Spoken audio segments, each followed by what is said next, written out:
And I really thought that my television career was at an end. Who was going to hire me? Late 40s. No one wants a woman who's in her late 40s, who's black, and not living in London. No one wants her on television ever again.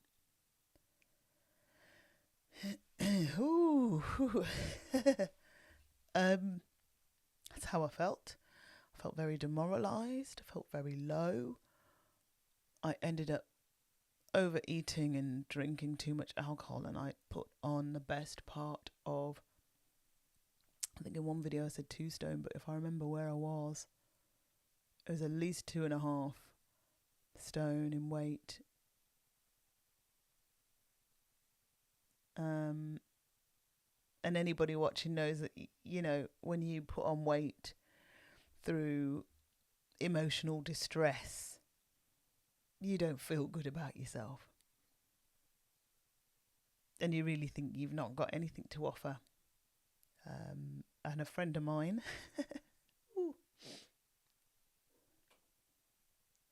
really good friend of mine, offered to give me some work, and she gave me some work for a few days, for a few months, at her PR company, and I will always thank her for that. Thank you. Shh, don't do it. And I knew I needed to survive. I needed to do something more, and I sat down with my journal and started to think about, what can you do? I quit. I didn't tell my mum. Thankfully, a wonderful friend of mine who lived in the city centre looked after me.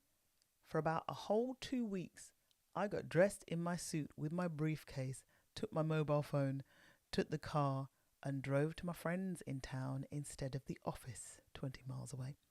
And I would stay at hers all day. God bless her. She was a good girl. She kept my secret, and love her to bits. Still know her now. Thank you, darling.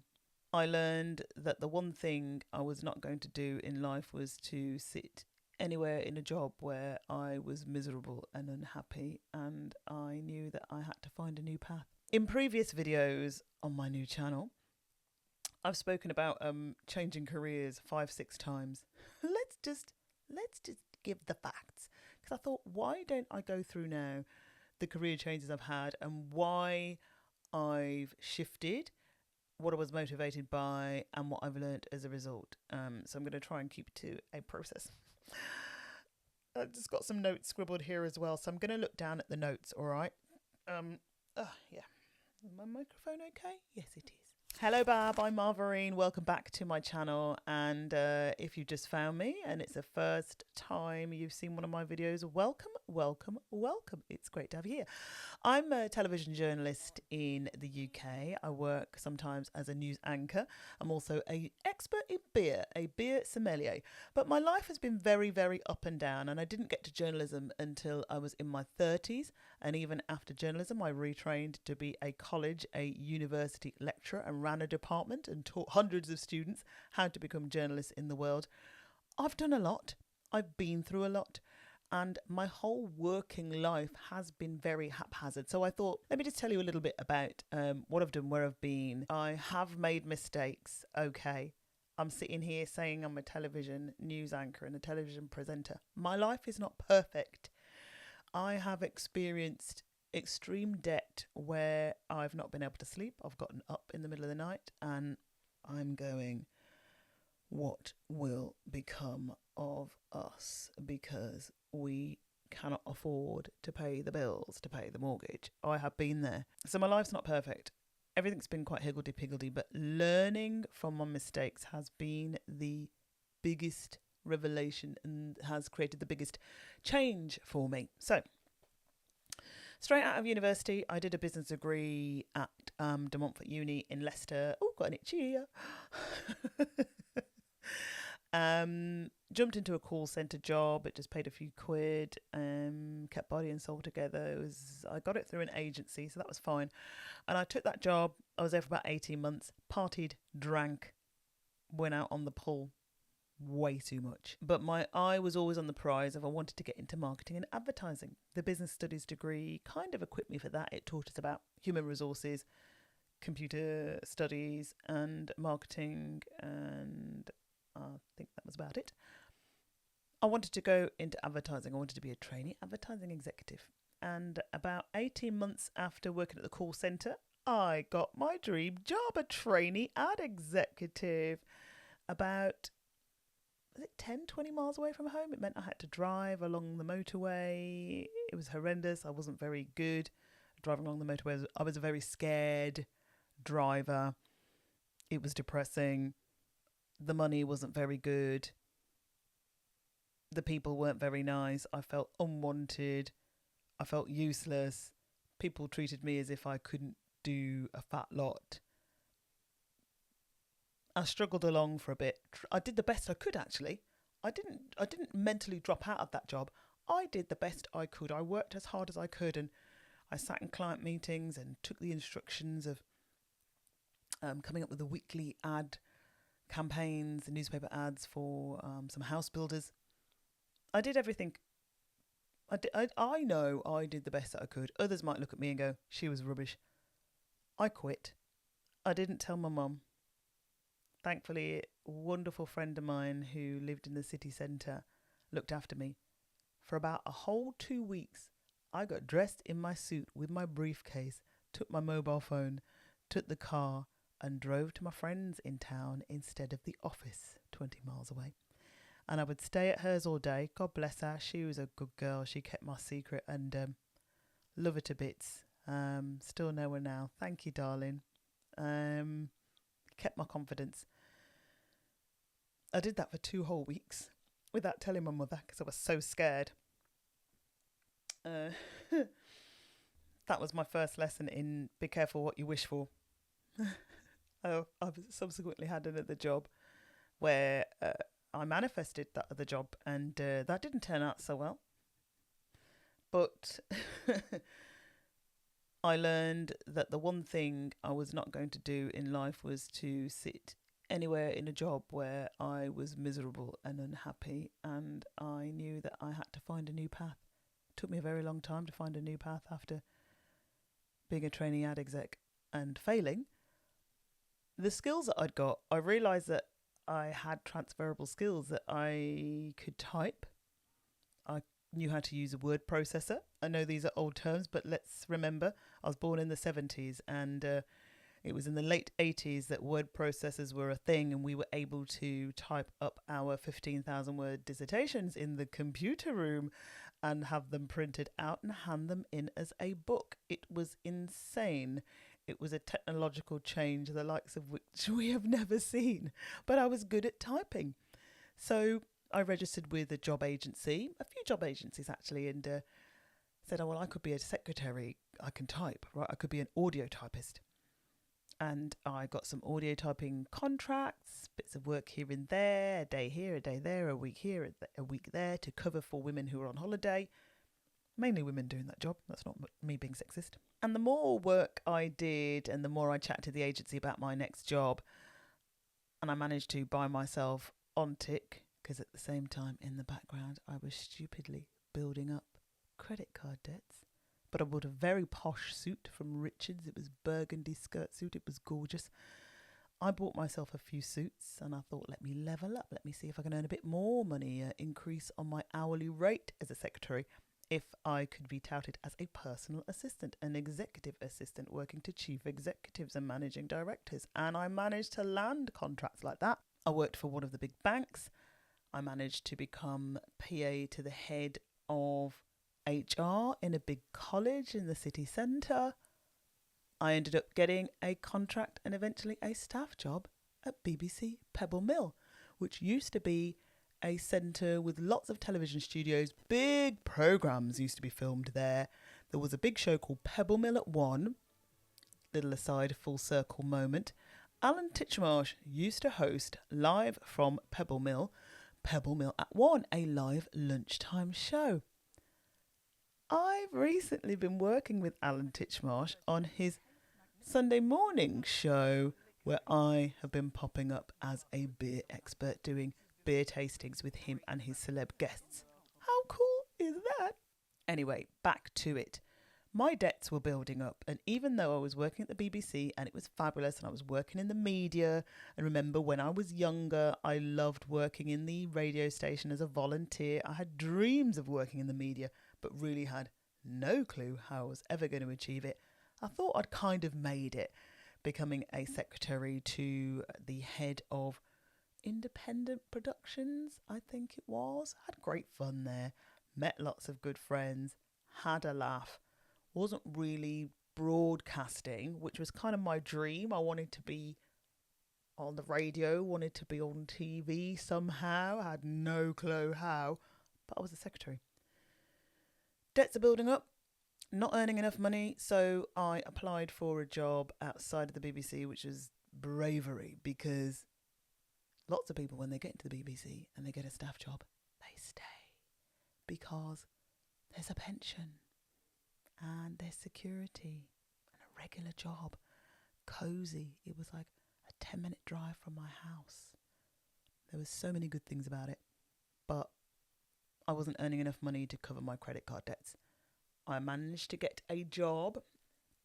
Let's get my words out, with an independent financial advisory company to become the PA to the managing director. What a great job.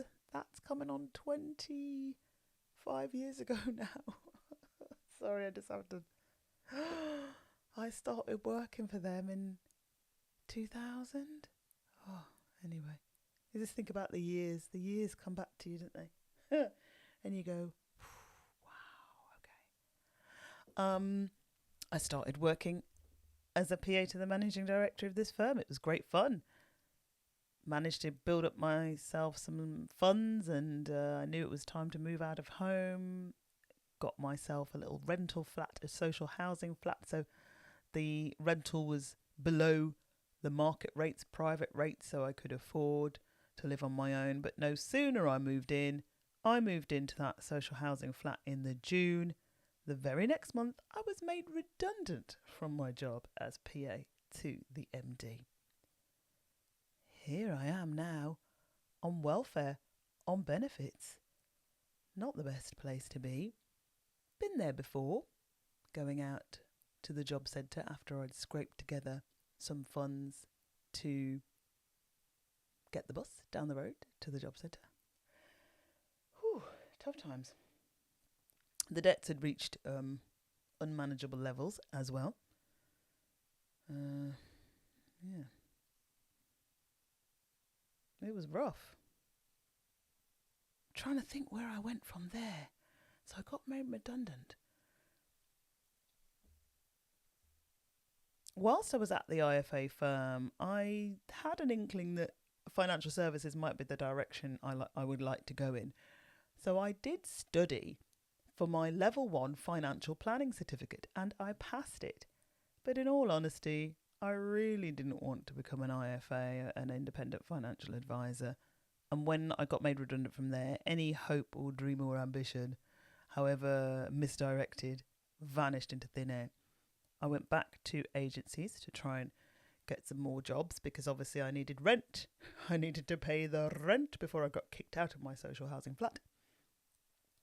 Landed a beautiful contract, a maternity contract, at a famous chocolate maker in the city that I live, Cadbury's. And I was hired as PA to the managing director of the EMEA, they call it now, like the Middle Eastern area, all the factories in the Middle East and Africa, which is really interesting. Great job, but it was only a maternity contract, so I was covering for about 9-10 months. And I was becoming dissatisfied. The role was great. I knew it was coming to an end. The money was good. I was servicing my debts. But on the days that my boss was not in the office, he was somewhere across the other side of the world, I'd switch the radio on, be listening to the radio. The back of my mind, when are you going to get into broadcasting, Marv? You need to be in broadcasting. And those voices became even stronger because I remember my 30th birthday, went abroad with two friends, had a great sunshine holiday, but I felt really depressed when I came back because they were doing jobs that they loved. I was not in a career that I even liked. I wasn't in the career that I dreamt of, which was journalism. And I was thinking, I'm 30, what am I doing with my life? I have nothing ahead of me, no prospects. Why am I just mincing around doing not very much? Felt quite depressed. And also a couple of times, members of my family had gone, you need to do a master's. Maybe you need to think about doing a master's to level up, right? To upskill. And here's the power of having a goal, having a dream, trying to point yourself in the right direction of that dream, but not having an absolute Scooby-Doo clue as to A, whether or not it's going to work, B, what it's going to look like on the other side, C, are you going to crash and burn, D, will it all be a waste of time? All of these things were circulating in my head. I saw the course that I'd been looking at for a few years. I'd been mooching at this broadcast journalism course and dreaming of going on it, but looking at the fee for tuition for the year, over £3,000, and realising I did not have £3,000 to spare. But that didn't put me off, because the more I read about the course, I read that you needed to apply to then be eligible to also apply for bursaries. Bursaries from news organisations who wanted new members of staff, new exciting members of staff with different perspectives, i.e. me, immigrant background woman with new ideas in newsrooms, where in the UK newsrooms are led by and the agendas are set by mainly white middle class, middle-aged men. The data shows it. So my unique perspective could be valuable to a newsroom. And if I could prove that I could be valuable and bring new skills and bring new stories to newsrooms, there's a chance that I could get a bursary. Well, happy days. I got offered a bursary by 3 different news organisations, and I jumped at the chance of the best one. Thank you, ITV News. Another full circle moment, because I got a bursary from ITV News and I currently work for ITV News. Changed my life, changed the course of my life, me betting on myself and even trying to get that bursary where I didn't really have a clue whether or not I would get one. And if I didn't, my career hopes would have been completely dashed. I took a huge leap of faith, a calculated risk. And even when I took the leap of faith and now I've got a bursary, it meant that I couldn't work whilst doing this course, because this course was effectively a fast track, which was full-time, Monday to Friday, 9 to 5, and a Friday morning. No time to do an extra job. Thankfully, the bursary, though, gave me a small stipend every month as well. That whole bursary option is now no longer. There are different bursaries out there, though, and different traineeships with all different broadcasting organisations in the UK. But I had to study with very little money in my hand and endure those debts building up.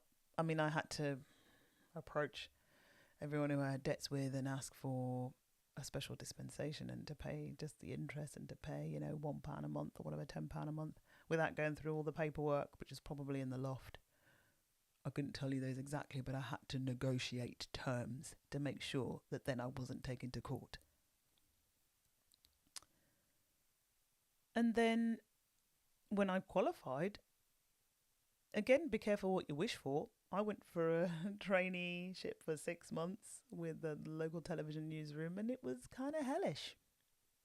Wasn't the best. Wasn't fun. The fellow journalists that I worked with were lovely. Management team, a little bit tricky. Not the nicest. Myself and a fellow trainee in that newsroom at the end of our 6 months, we both told everyone we were leaving the profession. That's how bad those 6 months were. Thankfully, I saw sense and didn't leave the profession, but it took a few months of being out in the cold again and trying to get work. And thankfully, friends of mine who I also studied with, who were also freelancing in other places, they inquired where they were working and enabled me to pick up a few shifts, thank goodness. And then I moved into work for the BBC and spent a good 4 years solidly honing my skills as a TV and radio reporter. Praise the Lord, really the platform for becoming a news anchor. Yeah, wow. So I took a calculated risk. I'm just going to jump forward now because I'm conscious of how long this video is. But so I spent time over the years freelancing as a news anchor, and I spent a little time out as a lifestyle presenter. I took some time out to also work as a lifestyle presenter on QVC.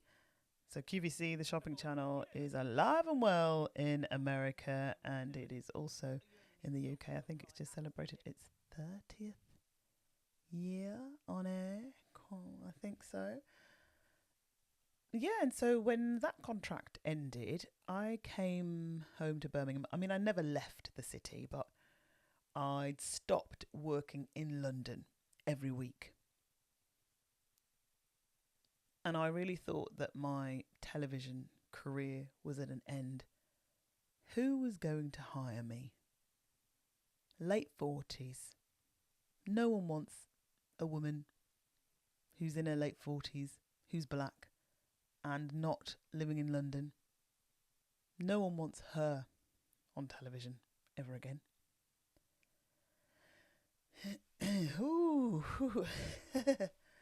That's how I felt. I felt very demoralised. I felt very low. I ended up overeating and drinking too much alcohol, and I put on the best part of, I think in one video I said 2 stone, but if I remember where I was, it was at least 2.5 stone in weight.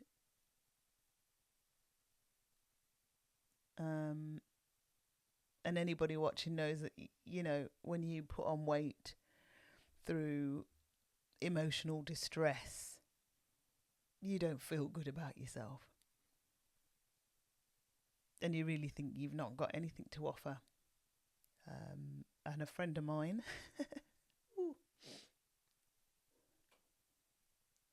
really good friend of mine,